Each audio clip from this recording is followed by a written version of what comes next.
Então, nossa primeira descoberta nesses diversos encontros do nosso curso tem sido essa intenção de Kardec de expandir nossas visões, de expandir nossa consciência.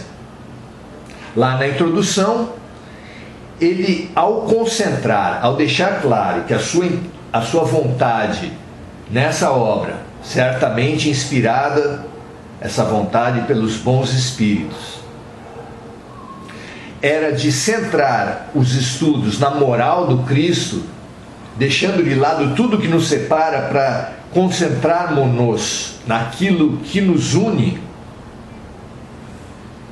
Kardec está falando de desprezar muros, desprezar fronteiras e apegarmos-nos no que nos une, não é? O que, sem dúvida, nos faz ultrapassar as religiões, as ideologias, as doutrinas, para nos unir no pensamento e na moral de Jesus, naquele rebanho único, junto àquele pastor único que o próprio Jesus anunciou: haverá um só rebanho e um só pastor. Ainda na introdução, Kardec nos possibilita essa integração de ciência, filosofia e religião, ao demonstrar na doutrina de Sócrates e Platão boa parte dos princípios fundamentais do Espiritismo. Ali nós percebemos que os fundadores da filosofia, base de toda a ciência, tinham certeza, tinham comunhão com esses pressupostos fundamentais do Espiritismo: a comunicabilidade dos espíritos, a existência de um mundo superior que é causal em relação a esse mundo da matéria. Ali estão diversos dos princípios, mostrando que ciência, filosofia e religião compõem, na verdade, um único saber, muito diferente dessas disputas, guerras que alguns cientistas fazem contra alguns religiosos, contra alguns filósofos, fazendo de tudo disputas, seitas, partidos, quando na verdade o saber é único. O que também foi confirmado no capítulo 1, Eu não vim destruir a lei, onde o próprio Jesus nos fala dessa integração entre a mensagem de Moisés, a mensagem de Jesus e a mensagem do Consolador prometido, o Espiritismo. Por fim, no capítulo 2, o que nós vimos no nosso último encontro, nós vimos essa integração dentro da concepção de mundo que nós temos. Quando Jesus fala, meu reino não é desse mundo, ele fala que além do mundo material existe um outro mundo, o mundo espiritual, que precisa ser incorporado na nossa visão de mundo, expandindo, porque olhar o mundo só como matéria é limitar demais as nossas vidas, a nossa visão de mundo. E hoje, no capítulo 3 do Evangelho segundo o Espiritismo, há muitas moradas na casa do meu Pai. Vamos ler então o trecho do Evangelho que foi usado para Kardec para falar dos diferentes estados de alma na erraticidade, das diferentes categorias dos mundos habitados, destinação da Terra, a causa das misérias humanas, os mundos inferiores e superiores, e ali falar de toda a escala dos mundos, de mundo primitivo, mundo de expiação e provas, mundos regeneradores,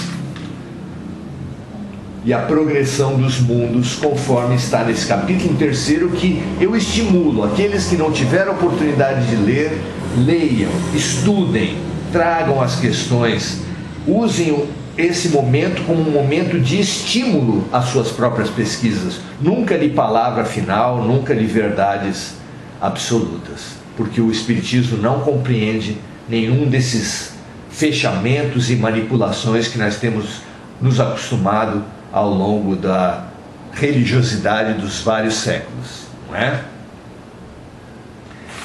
Então, na citação inicial, lá em João, capítulo 14, versículos de 1 a 3, o evangelista nos diz assim: que vosso coração não se turbe, crede em Deus, crede também em mim, dizia Jesus.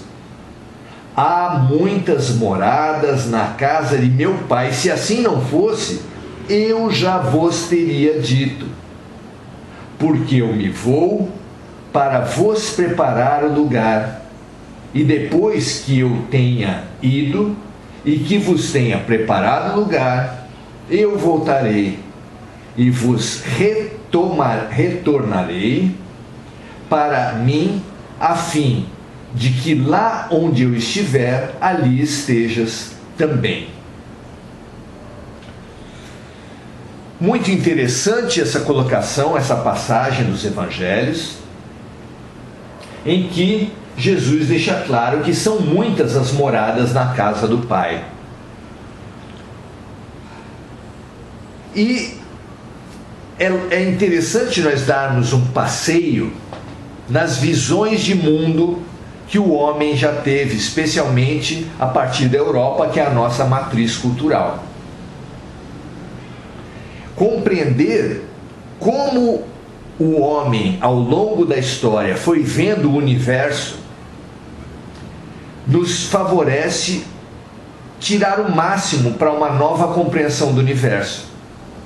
E a gente pode ir compreendendo essa visão do universo, que parece exclusivamente objetiva e científica, para entender como isso tem a ver com evolução moral, com evolução de alma, tentando nos aproximar ao máximo do que vem a ser o universo, essa casa, essa escola de Deus. É muito conhecido por todos que durante um bom tempo a Europa, os sábios da Europa, a igreja da Europa, alimentou em todos os países e de alguma forma, direta ou indiretamente, em todo o mundo, uma visão que colocava a Terra como centro do universo. Tudo girava em torno da Terra. O Sol girava em torno da Terra, a Lua girava em torno da Terra, os astros, as estrelas, tudo girava em torno da Terra, porque a Terra era o centro do universo. Moralmente, essa visão cósmica que o homem tinha naquele tempo, que era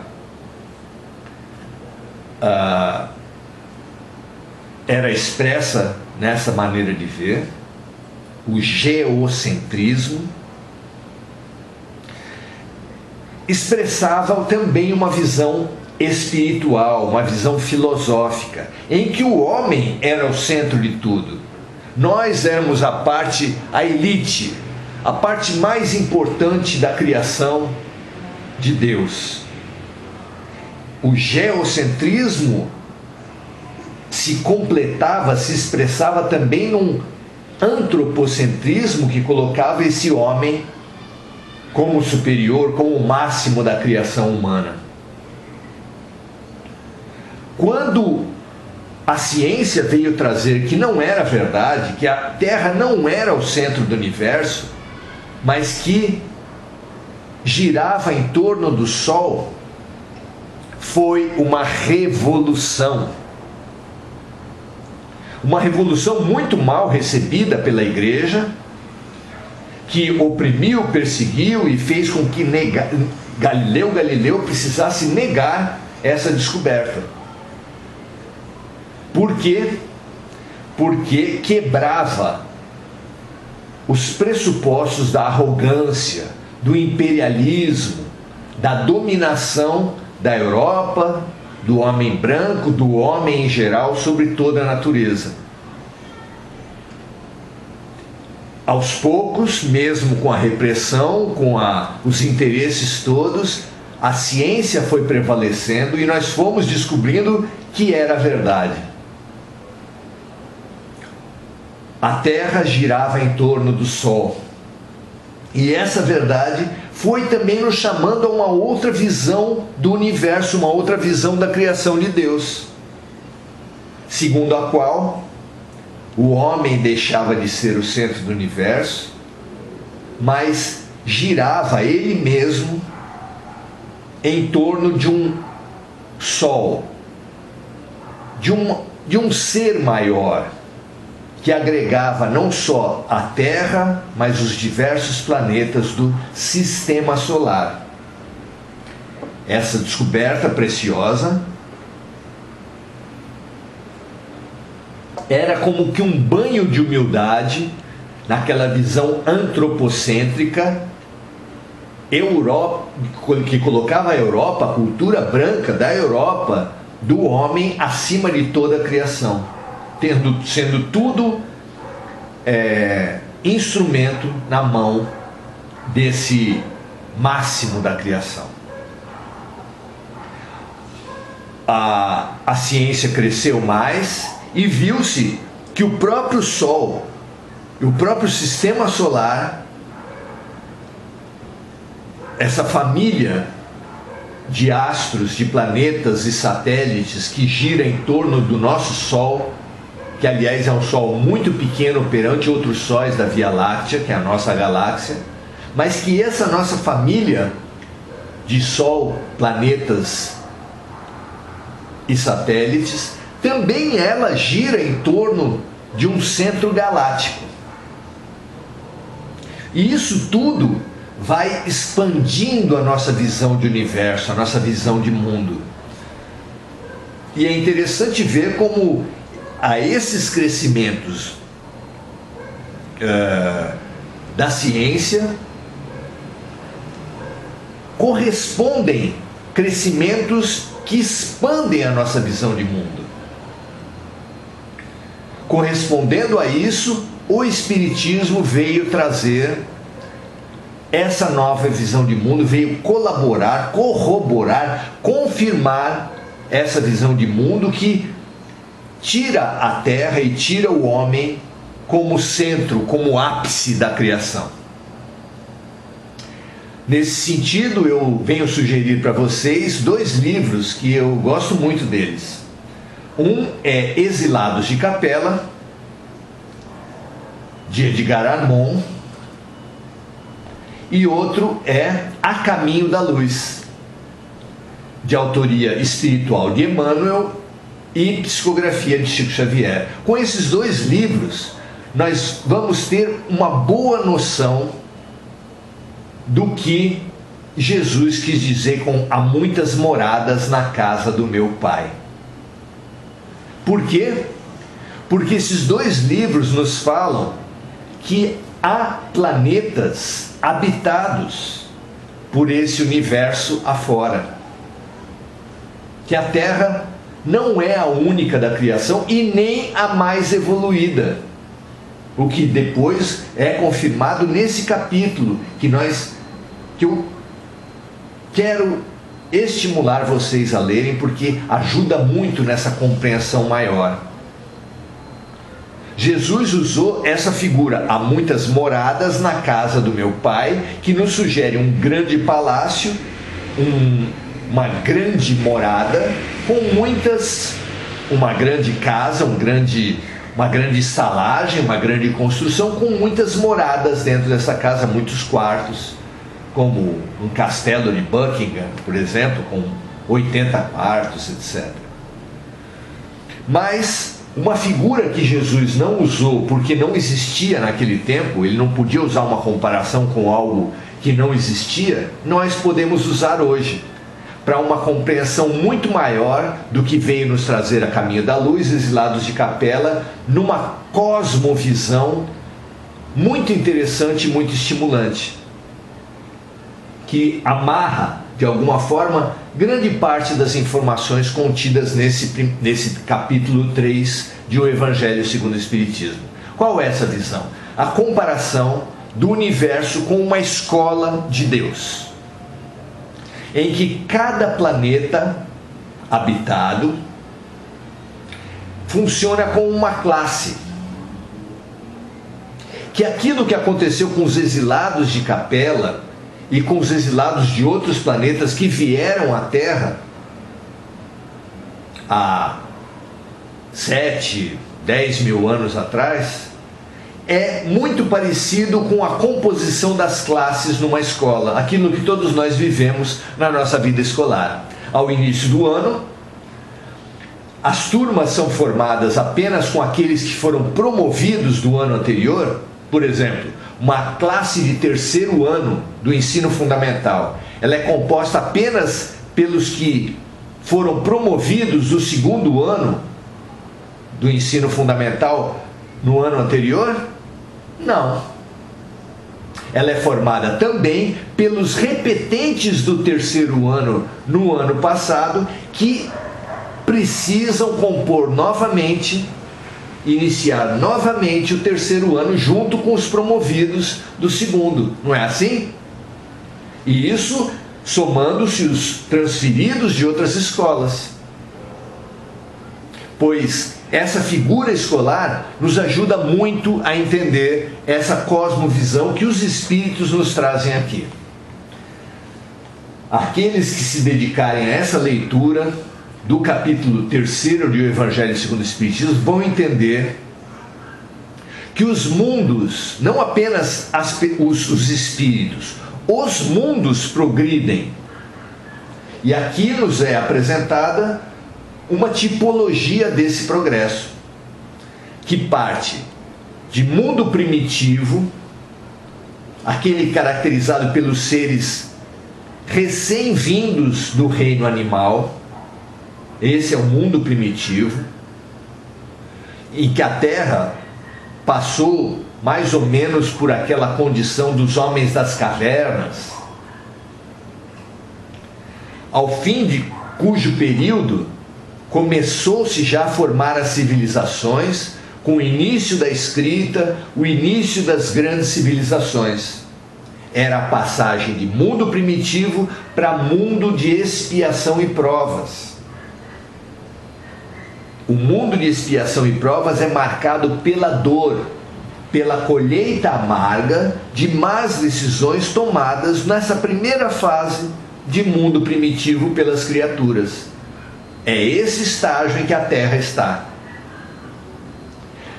Esse estágio que a Terra está, que começou há algo como 10 mil, 7 mil anos atrás, foi quando nós recebemos repetentes de outras humanidades. Essas outras humanidades faziam a sua própria transição de mundo de expiação e provas para mundo de regeneração, que é o próximo estágio das coletividades planetárias. Mas alguns integrantes dessas civilizações não se mostraram à altura de acompanhar aquela coletividade para mundo de regeneração e precisaram recomeçar no estágio de expiação e provas. E eles vieram para a Terra, que passava de mundo primitivo para mundo de expiação e provas, compondo na nossa comparação, na nossa metáfora, uma turma escolar. Então nós, que éramos promovidos de mundo primitivo para expiação e provas, recebíamos outros seres de outros planetas que não estiveram à altura de fazer a sua transição para a regeneração e tiveram que recomeçar o estágio de expiação e provas. Foi por isso que havia tanta diferença na antiguidade entre os líderes, entre os cientistas, entre os luminares e a massa de gente. A massa planetária, a massa ignorante, em grande parte eram os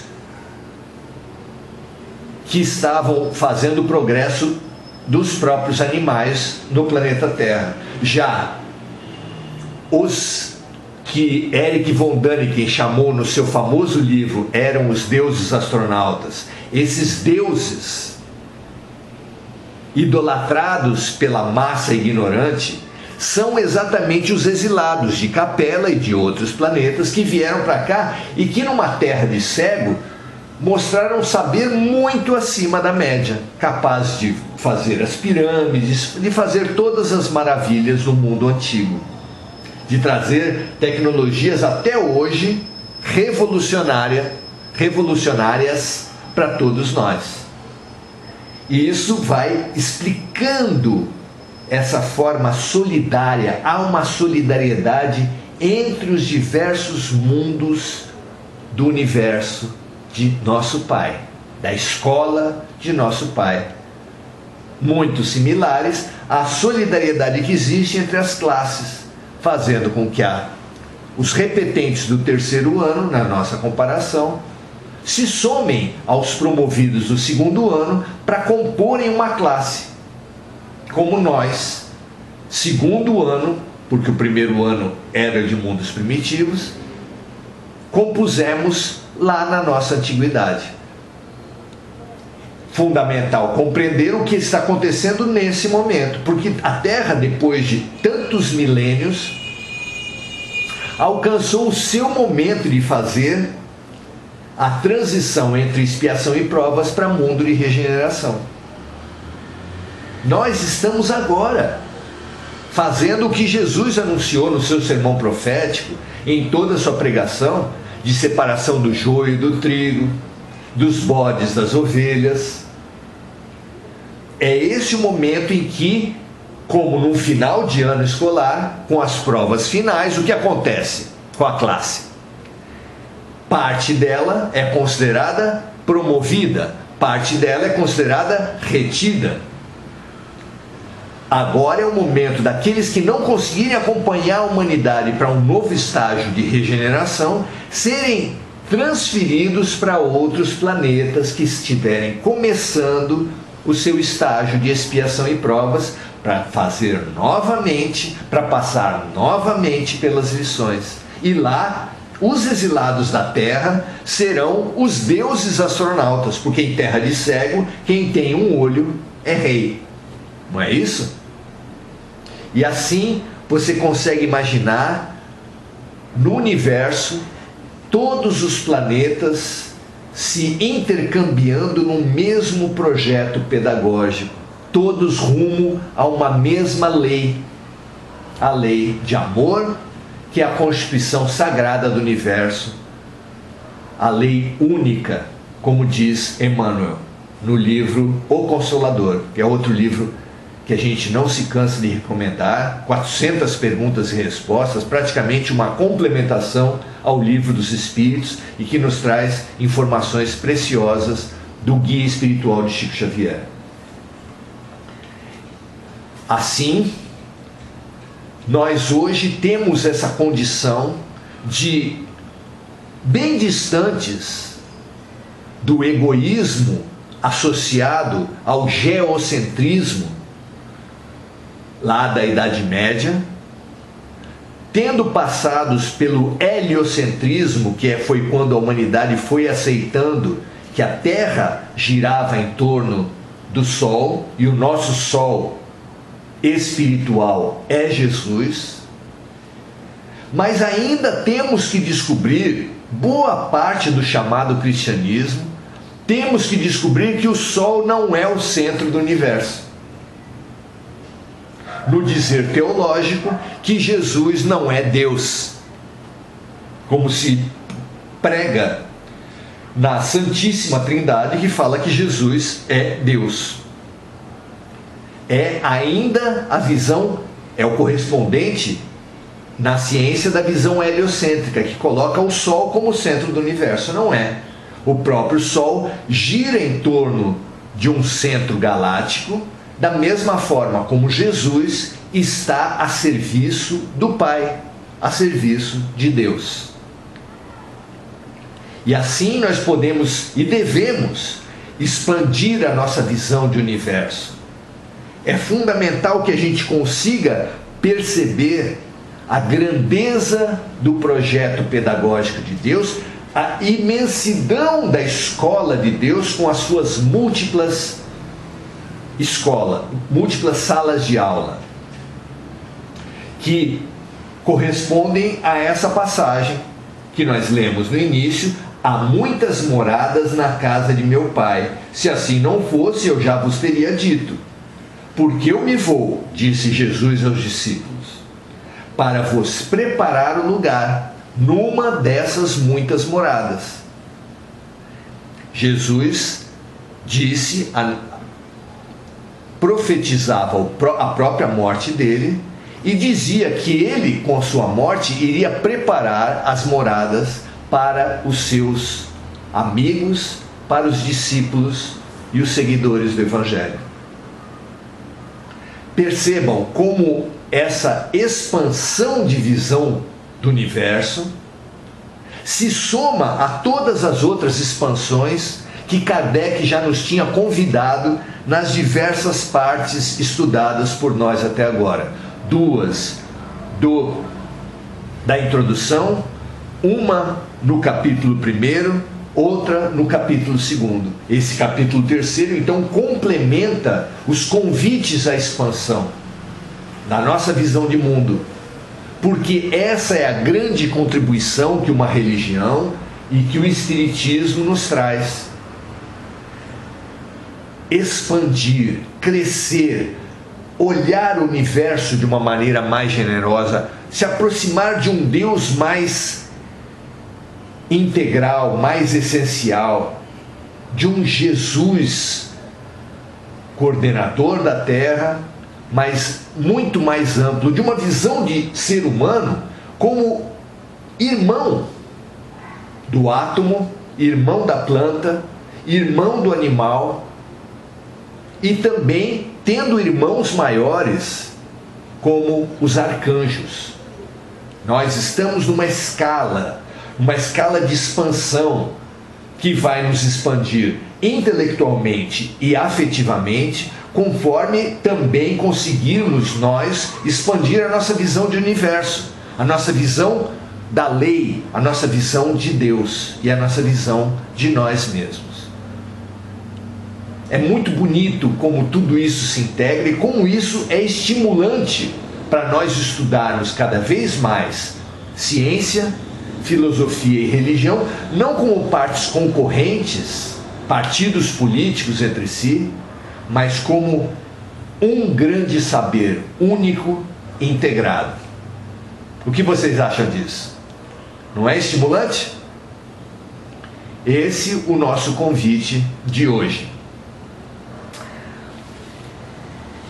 Assim, fica claro para todos nós como é que a gente pode conceber essa mecânica universal e a proposta de Deus para todos nós, porque essa expansão toda se dá no sentido do entendimento cada vez maior do universo e no sentido da confraternização.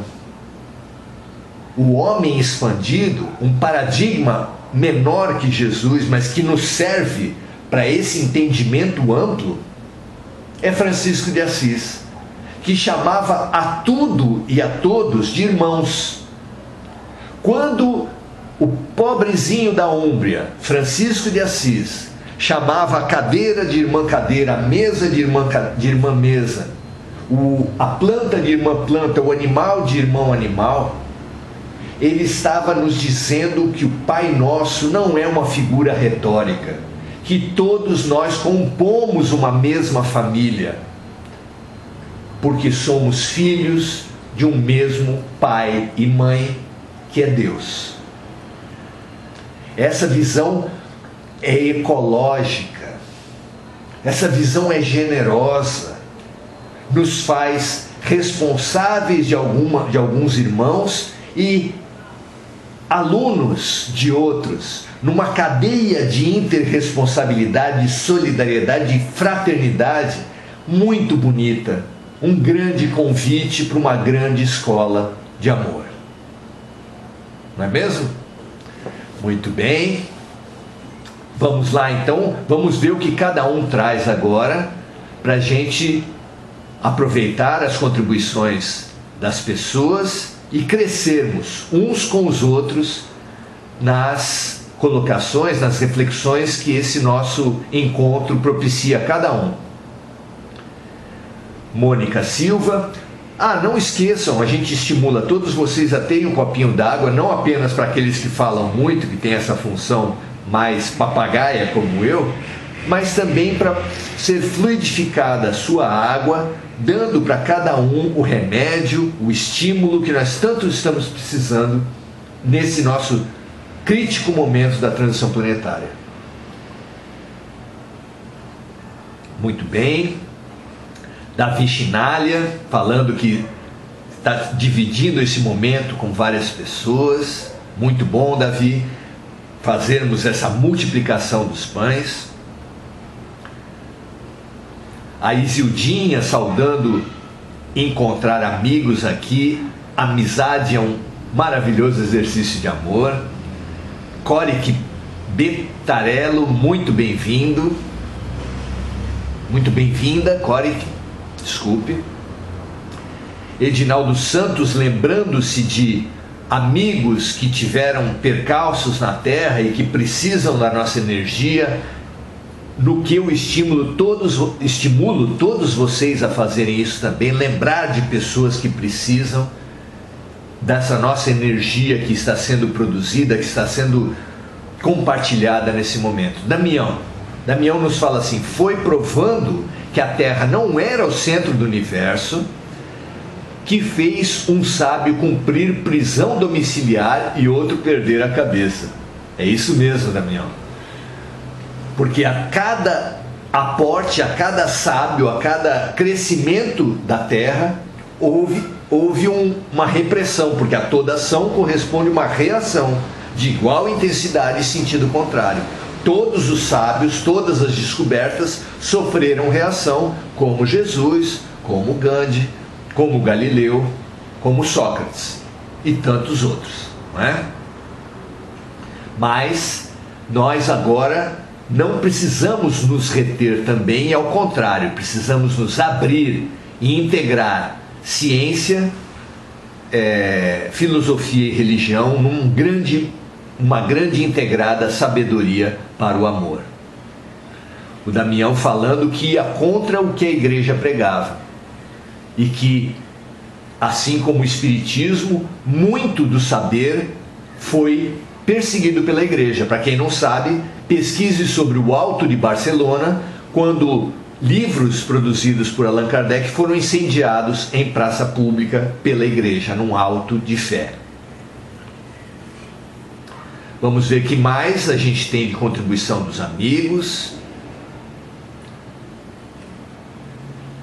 Vera Frutuoso, a Estela, a Marta Adelaide, a Coric falando assim que Exilados de Capela é excelente, eu recomendo, façam isso, pesquisem e conheçam Exilados de Capela e A Caminho da Luz. A Caminho da Luz é um livro estupendo, expande, consolida essa expansão que nós temos recebido aqui por intermédio de Allan Kardec. Sandra Maria Moreira, o Damião fala assim: a igreja naquela época nunca admitiu ideias que fossem contra o que ela pregava. Infelizmente, é essa reação. Apesar de virem de um Jesus que foi perseguido quando trouxe a boa nova, passou ela mesma, a igreja, a ser perseguidora de todos os outros progressos que aconteceram. É quase que inevitável que isso aconteça, muitas vezes a título de pureza doutrinária. O próprio Espiritismo faz isso, reagindo e desqualificando outras contribuições que vêm a nós nesses nossos tempos. Então nós precisamos ficar muito alertas para não repetir aquilo que nós mesmos já sofremos, não é? Paula Fernandes. Paula está falando para um amigo, para Zilmar, que essa é uma aula do Evangelho, mas os irmãos espirituais estão presentes e as vibrações chegarão a uma amiga de nome Thaís. É isso mesmo. É uma grande corrente de fraternidade. Mary Ellen falando: quero ler a Saga dos Capelinos para ver se é tão bom quanto os Exilados de Capela. Muito interessante. Ler sempre com senso crítico, sempre ativos e sempre integrando tudo aquilo que nos apartar, nos separar, nos fazer guerrear, é contra a lei de amor. E aí nós precisamos ficar muito mais atentos para não nos deixar enredar. Assim como na política também. Todas as proposições que forem de ódio, de segregação, na religião, na política, na filosofia, na ciência, nós devemos ficar muito precavidos, porque a separação é o objetivo das trevas. A separação do ego é que promove as guerras, enquanto que a união pela fraternidade é que vai nos levar ao amor de Deus. A Salete saúda a todos que estão estudando nesse Evangelho, emanando amor e cura para todos. Muito bom, Salete. Sandra Lopes, Rosa Cabral, Vanessa Moura França, Marinês Dias, Aparecida também fazendo vibração para a filha. A Beth traz uma contribuição para a nossa reflexão. Assisti recentemente uma palestra sobre transição planetária, onde o palestrante explicava detalhadamente as etapas de evolução do planeta Terra. Muito bom. Transição fácil, Luiz Ru Rivas. No caso, eu não conheço, mas tem muita informação e todas as leituras e todos os estudos podem ser feitos. Nós devemos seguir o Evangelho, que nos diz assim, que as mensagens espirituais precisam ser todas respeitadas, mas nós sempre precisamos examinar cada uma para ver aquelas que vêm de Deus, aquelas que vêm da luz. Estamos vivendo a transição, diz o Rogério. Exatamente. Sérgio Tavares: vibrações para meu compadre Marcos Hermínio, que está na UTI com Covid. Vamos emanar ao longo de todo o nosso encontro de hoje e ao final fazermos juntos essa emanação por toda a terra, por todos os doentes, por todos os violentos, os separados, os egoístas, porque essa é a matriz básica de todas as doenças, o egoísmo. A Adileia saudando essa comparação com a escola, que eu volto a dizer, Jesus não fez e não podia fazer, porque a escola, ao seu tempo, nada tinha de comparável com a escola dos nossos tempos. Mas que hoje perfaz uma metáfora muito útil para entendermos os diferentes tipos de mundo, a transição entre eles e a solidariedade entre as classes na escola de Deus. Esse livro Consolador é muito interessante, leia mesmo, Salete. A Sueli, nossa grande amiga Sueli, diz assim: acalenta meu coração pensar nesses mundos, nessa possibilidade de passar, repetir, renovar, recomeçar, compreender que existe algo maior, que nossa visão material tem dificuldades em visualizar. É isso mesmo. Tantos amores, tantos irmãos que disseram até logo, o enxergar, aceitar que existe um plano superior e várias possibilidades amorosas, não tirando, lógico, a minha responsabilidade de melhorar e fazer da melhor forma meus exercícios terrenos. É isso mesmo. Esse inferno que ameaça a humanidade com castigos eternos é uma criação humana. Esse céu que propõe para alguns de nós uma eternidade sem responsabilidade, sem trabalho, é uma criação humana. Não existem. Sobre isso, eu aconselho ler Céu e Inferno, de Allan Kardec. Mas, na verdade, Toda a codificação e mesmo os romances ajudam muito nesse sentido. O Deus de amor não pode conviver com essa ideia dos castigos eternos. O Deus de amor dá sempre e infinitamente novas chances. O Deus de amor que nos orientou através de Jesus a perdoar 70 vezes 7, jamais poderia Ele mesmo não perdoar nunca mais aqueles que erraram. Seria completamente contraditório. Conflui para esse Deus de amor, esse Deus de infinitas possibilidades, de infinitas classes, que sempre nos dará novas chances. Não é, Sueli? Sem dúvida. Muito legal a gente ir alcançando um pouco mais. A Beth nos fala: e Deus ainda não parou com sua criação, pois os cientistas afirmam que o universo ainda está em expansão. É lindo tudo isso.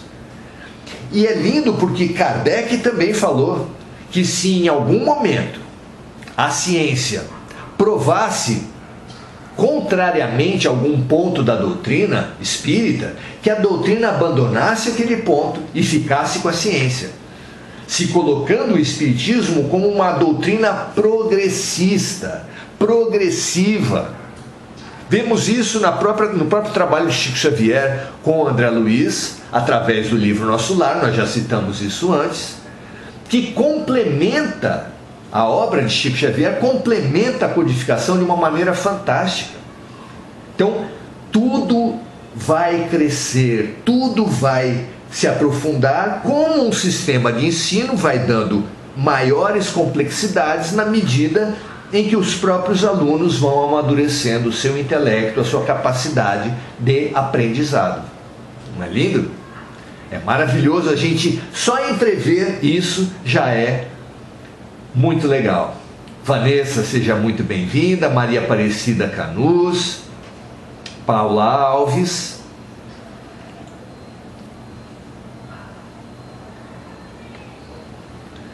É isso mesmo. A Solange fala: obrigada por compartilhar o que você já entendeu. Todos nós entendemos uma parte, nossos amigos espirituais que coordenam esse curso mais que todos, e gradativamente um vai estimulando o outro a compreender partes cada vez maiores. É isso mesmo. Sempre nos interestimulando ao cuidado mútuo. Amai-vos uns aos outros como eu vos amei. Eliana Chiodo. O universo inspira, expira, respira e se expande a cada respiração. Exatamente como nós fazemos na nossa respiração. Fazemos parte do universo e por isso estamos integrados e irmanados por ele.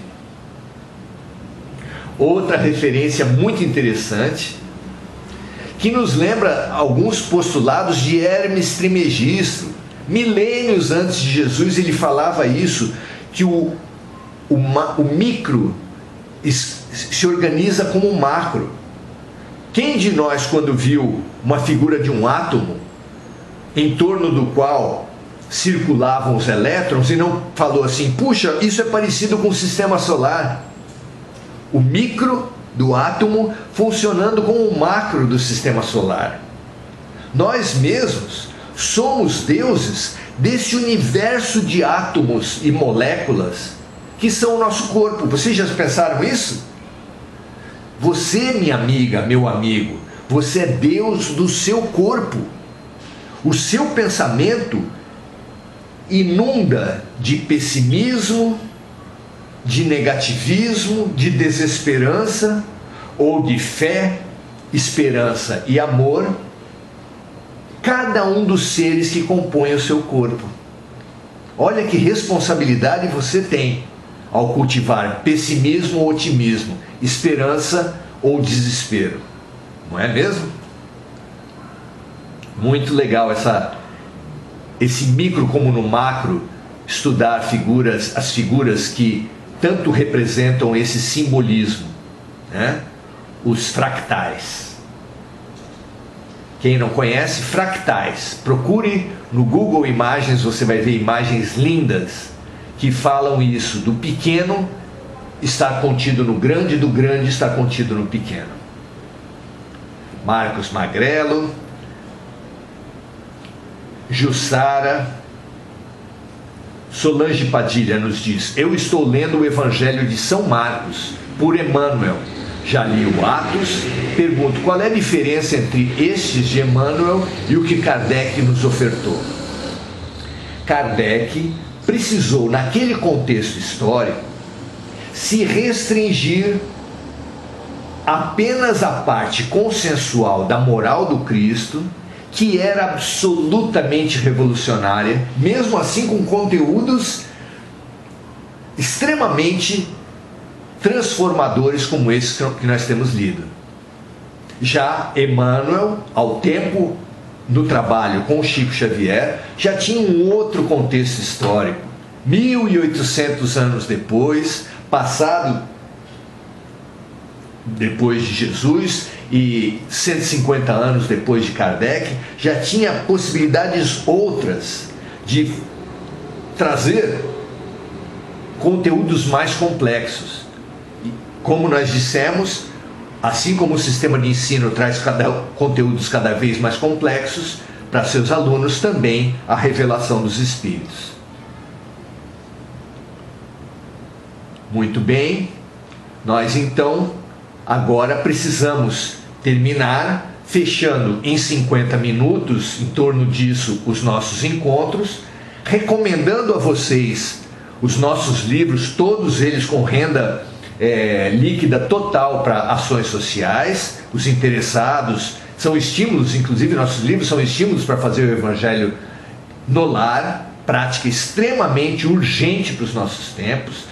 Vocês também podem ver as aulas anteriores, algumas das aulas anteriores, no nosso canal do YouTube. É só colocar o meu nome lá no YouTube e você vai chegar no nosso canal, vai ser muito bem-vindo. E agora, nessa parte final do nosso encontro, vamos prestar o nosso serviço como quem recebe muita luz e espalha. Fabulosa a figura do prisma, que, recebendo uma luz branca poderosa, desmembra essa luz branca em diversas cores e espalha ao seu redor. É também a figura da cruz, que fala do amor a Deus sobre todas as coisas, nessa estrutura vertical da criatura, mas também fala do amor ao próximo como a si mesmo, nessa estrutura horizontal, unindo tudo no amor, unindo tudo no coração. Que o nosso coração exploda como um grande vulcão de luz, de lavas brilhantes e multicoloridas, espalhando-se por todo o planeta Terra e dizendo numa grande corrente com Jesus: Pai nosso, Pai de amor, que estás no céu e em toda parte, santificado seja o teu nome. O nome de Deus é amor. Venha a nós esse teu novo reino de fraternidade e de compaixão, e que nele seja feita a tua vontade, assim na terra como no céu. O pão nosso, esse alimento do corpo e do espírito, que é o bem, nos estimule a fazer hoje e todos os dias. Perdoa os nossos equívocos, da mesma forma que nós temos sido capazes já de perdoar aqueles que se equivocaram para conosco. E assim não nos deixes, Pai, nunca mais cairmos e recairmos nos mesmos erros, nas mesmas tentações, das quais só poderemos colher a repetição das dores, livrando-nos de todo o mal. Que assim seja, graças a Deus. Que essa luz, meus amigos, se reflita por nós como espelhos ou como prismas ou como cristais para todos os nossos irmãos de humanidade, de reino animal, vegetal, mineral e espiritual, espalhando a luz de Deus, a luz do amor, por todos os cantos do planeta. Que assim seja, graças a Deus, até a próxima. Muito obrigado a todos. Até quinta-feira. No início da semana a gente passa novamente a leitura e estimula com a questão norteadora, tá bom? Grande abraço a todos. Até o próximo encontro.